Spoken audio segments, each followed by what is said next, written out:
Semi-trailer trucks were parked on the south lawn of the White House last week as President Donald Trump praised the men and women who drive them. In the war against the virus, American truckers are the foot soldiers who are really carrying us to victory.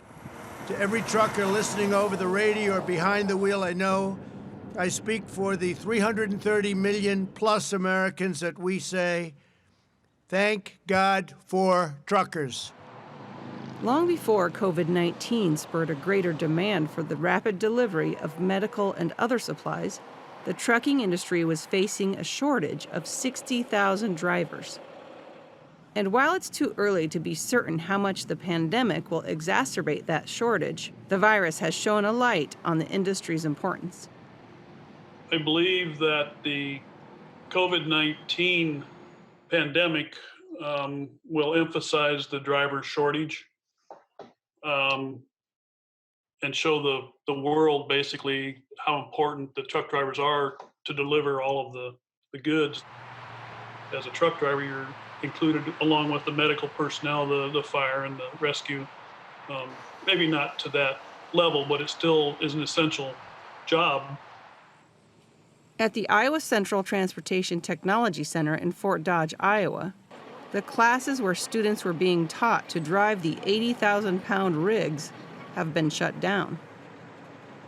Actually sent a class home that was in the middle of their training due to those guidelines.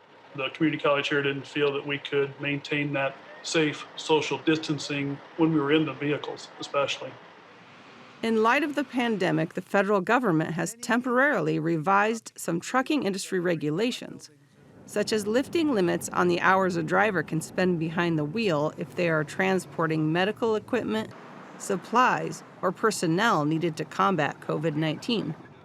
However, with a few exceptions, Johnson said most companies are being cautious about how long they allow drivers to keep on trucking. The majority of the companies are still running under the current hours of service regulations. They don't want to endanger the public or the driver themselves. So they're really, really cautious about suspending hours and trying to push people past their safe limit. The American Trucking Associations and others have focused on ensuring that states keep interstate rest stops open after a few were closed at the start of the pandemic. The organization asked governors to help make sure truck drivers can rest when needed and deliver supplies where they are most necessary. People were taking it for granted before. They just expected to go to the grocery store and be able to walk away with whatever they got. Take the toilet paper shortage. Trucks got to bring that product. So it just amplifies that need. For Market to Market, I'm Colleen Bradford Krantz.